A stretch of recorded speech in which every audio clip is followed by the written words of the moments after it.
It was the best of times. It was the worst of times.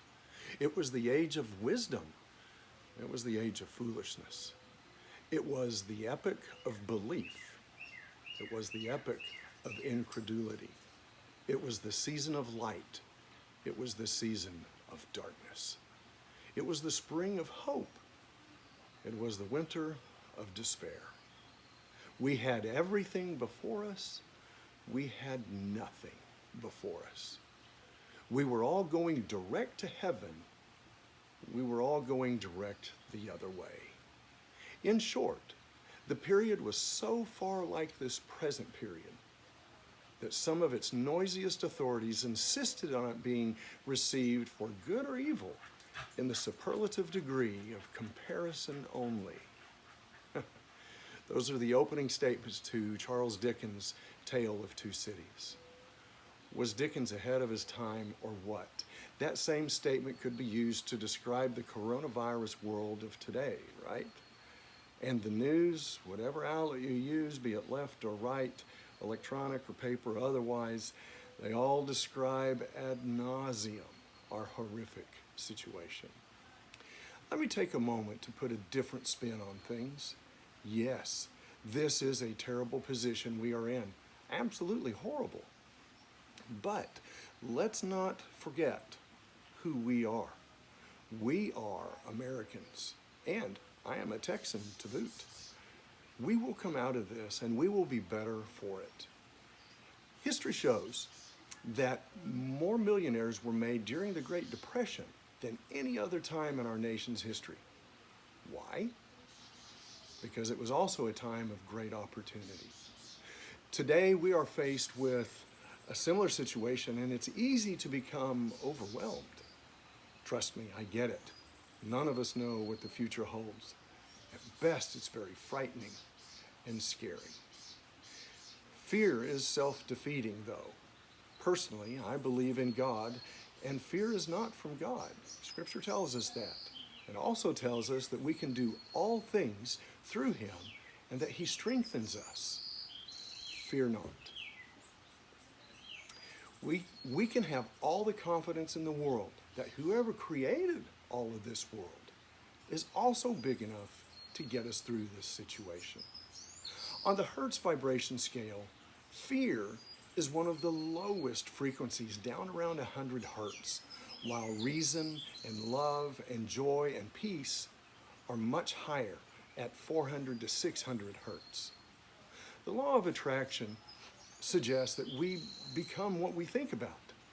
So, thoughts of fear and anger pull us down, while thoughts of peace and joy pull us up. That enlightenment is liberating. One of the best therapies for depression is to help someone else. Helping someone else magically improves our own disposition. Jesus constantly helped people, and He made statements like, meditate on this and think on these things relative to His words, which mostly dealt with love and peace and joy. God is clearly showing us how to raise ourselves to a higher level of thinking. Whatever you subscribe to, beliefs and belief systems generally support positivity. It doesn't matter how many times you get knocked down or how big the blow. What matters is you get back up. Keep getting back up. Remain positive, help others, and help them to stay positive. I'm not being naive here. I'm naturally a cynic, a pessimist even, or what I like to call a realist. But I'm learning to be more positive. I heard the other day that this coronavirus situation is the end of the industrial age and the shift to the information age. Whether that's accurate or not, I don't know, but I will say this: the world has changed, and in a big way. We must change with it. So many businesses, even industries, have been devastated by this pandemic, and some are shuttering their doors. But there is a path out. No, I don't know the specifics on that path, but it will be what I call the pivot. Seize the day. Yeah, carpe diem, seize the day. Did you know that carpe diem literally means pluck the day? Pluck is a very active and aggressive word where you could calmly seize control of something. You can't really passively pluck something. We have to be that aggressive with our thinking and our actions today to pivot and get through this. Where dining out has temporarily ceased, delivery and curbside pickup has flourished. Those restaurants have pivoted. Where face-to-face meetings are limited, virtual ones have exploded, and those businesses and schools have pivoted. Where sanctuaries are empty, some churches are still meeting needs. They too have pivoted. There's a new normal, and we must pivot to it if we're going to thrive or even survive. I used to tell people to think outside the box.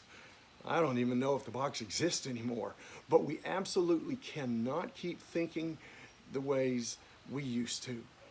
Folks, we must pivot to our new normal, whatever that is. Personally, my job is to bring people passive revenue streams at no cost to them, and I do real estate. Now, certainly I am pivoting to a new type of work from home like everyone else, even here on my back patio. To the companies I deal with, now is the time. The fields are ripe for harvest. Don't slow down. You know, folks, these are strange and unprecedented times, for sure. Things look bleak, but I'm telling you that there are and will be many opportunities. And like the Great Depression, many people will come out of this much better than they entered. Abraham Lincoln once said, "The best way to predict your future is to create it." Keep your eyes open, your thoughts at higher levels, and look for those opportunities where you can pivot and create your own future. Stay healthy, stay safe. Carpe diem.